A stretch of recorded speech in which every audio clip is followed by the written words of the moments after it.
Hello दोस्तों, मैं रोमी रक्षा। इससे पहले मैंने आपको पढ़ाया था संधि जो वर्णों से बनता है, लेकिन आज मैं आपको पढ़ाऊंगी समास जो शब्दों से बनता है। ठीक है, तो संधि के बाद समास ये एग्जाम में आना ही आना है, कंपलसरी रहता है कि आना ही है आपका।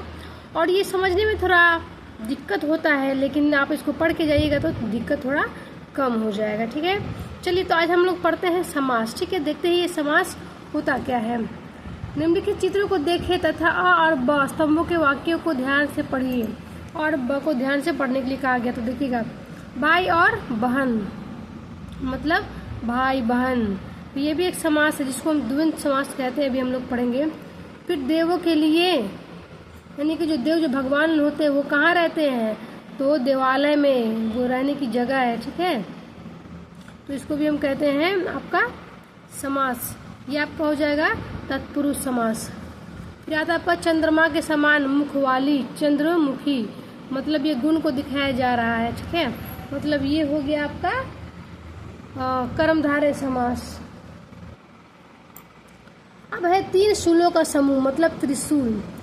ये हो जाता है आपका तीन शूलों का समूह मतलब त्रिशूल। ये होता है आपका, एक होता है गुण समास जिसको हम लोग संख्याओं में समझते हैं। ठीक है, तो चलिए अब हम लोग पढ़ते हैं द्विगु समास। इसको कहते हैं द्विगु, इसको कहते हैं द्विंद, इसको कहते हैं द्विगु। चलिए अब मैं आगे आपको पढ़ाती हूँ, आपको आई होप कि अच्छे से समझ में आएगा समास। ठीक है, देखिए दोनों वर्गों के शब्द समूहों को पढ़ने से स्पष्ट है कि अ वर्ग के शब्दों में परस्पर्गों के लिए तथा संयोजकों और आदि का प्रयोग हुआ है। ब वर्ग के सब समूह में शब्दों का मेल है। ब वर्ग के सभी शब्द अ वर्ग के शब्दों से संक्षिप्त रूप है, जिन्हें समस्त या समासिक शब्द कहते हैं। लेकिन जो ब वर्ग था ये कह रहा है कि सभी शब्द अ वर्ग के शब्दों के संक्षिप्त रूप था, यानी कि ये बड़ा बड़ा था, लेकिन ये जो ब वाला ये छोटा सा था। ठीक है, जिस विधि से समस्त पद या समासिक शब्द बनाए जाते हैं उसे समास कहते हैं। अब देखेंगे परस्पर संबंध रखने वाले दो या दो अधिक पदों के मेल को समास कहते हैं। यानी कि जो दो दो पद होते हैं, दोनों का जब मेल होता है उसी को हम कहते हैं समास। समासिक शब्दों के बीच के संबंध को स्पष्ट करना समास विग्रह कहलाता है। यानी कि उसको अगर जानना है हमको, देखिए समास विग्रह, विग्रह मतलब होता है जैसे नीला है जो कमल, नीला है जो कमल, ये क्या है, विग्रह है, ये तोड़ा गया है। लेकिन यहाँ पे क्या है, नील कमल, नीला है जो कमल मतलब नील कमल, ये विग्रह है, लेकिन ये विग्रह नहीं है, समस्त पद, ये पूरा पद है, लेकिन ये तोड़ के बताया गया है। फिर शोकाकुल मतलब शोक से आकुल, जो शोक से आकुल है। ठीक है, तो अब यहाँ पे देखिएगा पूर्व और उत्तर पद समस्त में मुख्य दो पद होते हैं। इनमें से पद को पूर्वा पद, पहले पद को पूर्व पद कहते हैं तथा दूसरे पद को उत्तर पद कहते हैं। यानी कि जो पहला पद होता है, यानी कि हम लोग कहते हैं जैसे ये हो गया। ठीक है, तो ये आपका हो जाएगा, आपका ये हो जाएगा पूर्व यानी कि पहले। फिर ये जब आ जाएगा आपका नील मतलब पूर्व मतलब पहले, कमल मतलब बाद में, यानी कि ये उत्तर पद होगा और ये पूर्व पद हो जाएगा। ठीक है, चलिए अब हम आपको आगे लेके चलते हैं। तो यहाँ पे आपको दिख रहा होगा कि राजमहल मतलब राजा का महल। तो जो राजमहल महल है ये समस्त पद यानी कि पूरा पद है। और पूर्व पद क्या है, राज, क्या है पूर्व पद, राज। फिर महल क्या हो गया, उत्तर पद, यानी कि जो आगे आता है उसको कहते हैं पूर्व, और जो लास्ट में आता है समस्त पद के तो कहते हैं उत्तर पद। अब राजा का महल, किसका महल हो गया, ये राजा का महल। अभी आप देखेंगे संधि और समास में अंतर क्या, संधि और समास में अंतर ये पढ़िएगा, आपको एग्जाम में पूछा जा सकता है।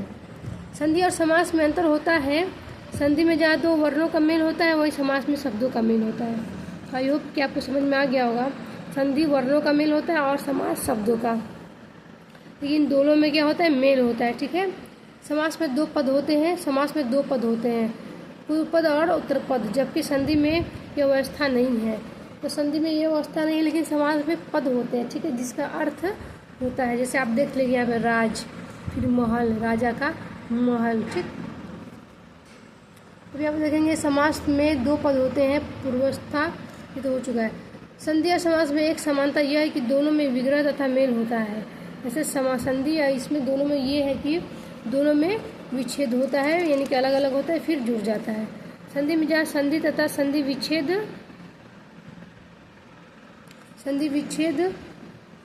होता है वही समास में समास पद तथा समास विग्रह होता है। समास में विग्रह होता है और संधि में विच्छेद होता है। ठीक है, अभी आप देखिएगा समास के भेद। समास के 6 भेद होते हैं। ठीक है, अब इसको अच्छे से पढ़ते हैं। अव्ययी भाव समास होता है, दूसरा होता है तत्पुरुष समास, कर्मधारय समास, द्विगु समास, द्वंद्व समास, बहुब्रीहि समास।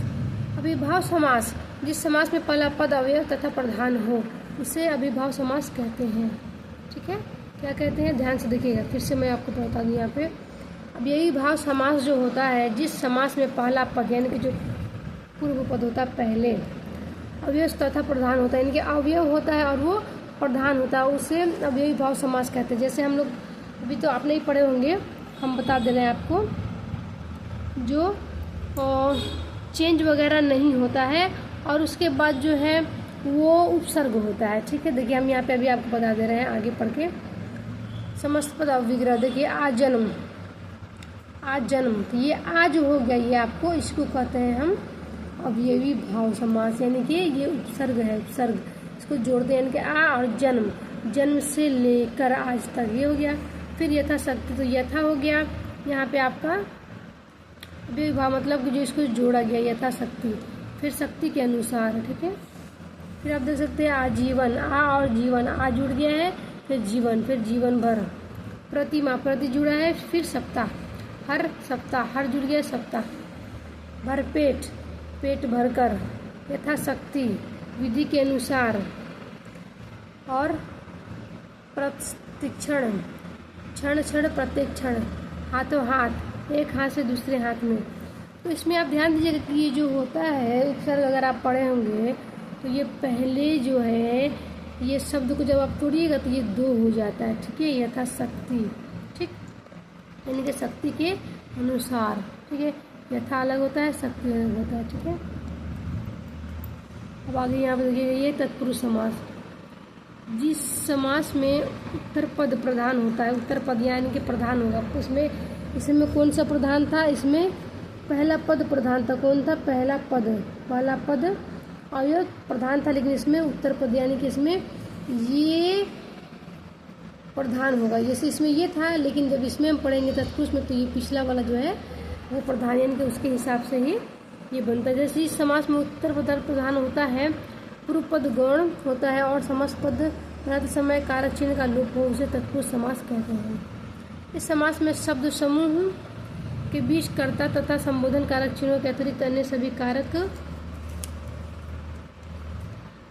कारक इस समास चिन्ह परस्परों का प्रयोग होता है, चिन्ह परस्परों का प्रयोग होता है। इस आधार पर तत्पुरुष के 6 भेद होते हैं।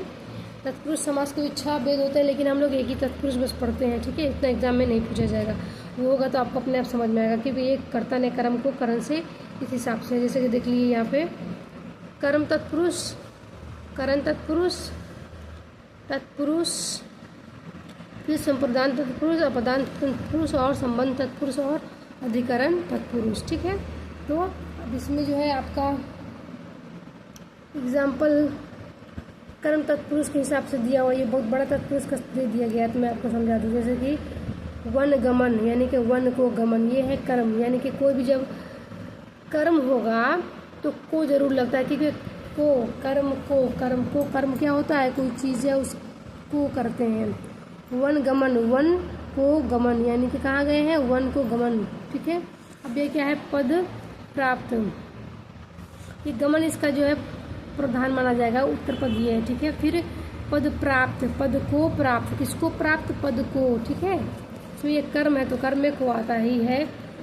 यश प्राप्त, यश को प्राप्त। परलोक गमन, परलोक को गमन। भूमिगत, भूमि को गत। सर्वप्रिय, सर्व, सबको प्रिय। ठीक, अब आता है करण तत्पुरुष।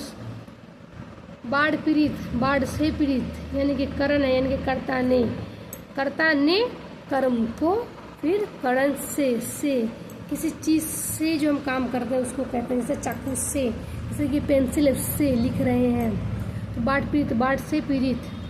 मन चाहा, मन से चाहा, भयाकुल, भय से अकुल। तुलसीकृत, तुलसी के द्वारा कृत। मगदांध, मद से अंधा। हस्तलिखित, हस्त के द्वारा लिखित, ठीक है, किसी चीज़ के द्वारा उसी को करण कहते हैं। अब हम देखेंगे यहाँ पे आपका संप्रदाय, यानी कि कोई चीज़ जब हम किसी के लिए करते हैं, ठीक है, जैसे कि इसमें संप्रदाय कारक के परसत को तथा के लिए लोप होता है, किसी के लिए जब आप करते हैं तब होता है। जैसे कि देखिए गौशाला, किसके लिए गौशाला है? गायों के लिए गौशाला। देशभक्ति, किसके लिए? देश के लिए भक्ति, किसके लिए? देश के लिए भक्ति। फिर स्नान घर, किसके लिए? स्नान के लिए घर, नहाने के लिए घर। गुरु दक्षिणा, किसके लिए? गुरु के लिए दक्षिणा। सत्याग्रह, किसके लिए? सत्या के लिए गढ़ा। देशार्पण, देश के लिए अर्पण। अब आता है अपदान। अपदान में होता है आपका अलग करना, कुछ चीज़ को अलग कर देते हैं उससे, जैसे अभी पढ़ते देखते हैं। धर्म विमुख, धर्म से विमुख। दोष रहित, दोषों से रहित, यानी कि दोष के बिना। धर्म के विमुख, यानी कि धर्म से अलग। पथ भ्रष्ट, पथ से भ्रष्ट, यानी कि रास्ते से भटक जाता है, अलग हो जाना। क्या? अलग, अलग हो जाना, ठीक। कर्तव्य मुख, कर्तव्य से मुख, यानी कि अपनी जिम्मेदारी से विमुख। देश निकाला, देश से निकाला। ऋण मुक्त, ऋण से मुक्त। अब आता है आपका संबंध। संबंध में भी आपका का आ जाएगा, ठीक है, का, को, की। जैसे कि इसमें संबंध कारक विभक्ति का, की, के का लोप होता है। जैसे सेनापति, किसका पति? सेना का पति। घूर दौड़, किसकी दौड़? घोड़ों की दौड़। पवन पुत्र, किसका पुत्र? पवन का पुत्र। देश प्रेमी, किसका प्रेमी? देश का प्रेमी। देश अनुसार, निर्देश अनुसार, किसके अनुसार? निर्देश के अनुसार। भारत रत्न, किसका रत्न? भारत का रत्न। अब अधिकरण है। अधिकरण में आपका जाता है में पर, ठीक है। तो देखेंगे वनवास, वन में वास, जंगल में वास। आप बीती, आप पर जो बीती, आप बीती। कला निपुण, कला में निपुण। जलमग्न, जल में मग्न। आता है कर्मधारय समास। देखिए जो ये कर्मधारय समास होता है ये आपका बड़ा इजी होता है। इसमें जो है विशेषता का गुण होता है, जो विशेषण होता है ना, देखिए विशेषण या विशेष्य होता है।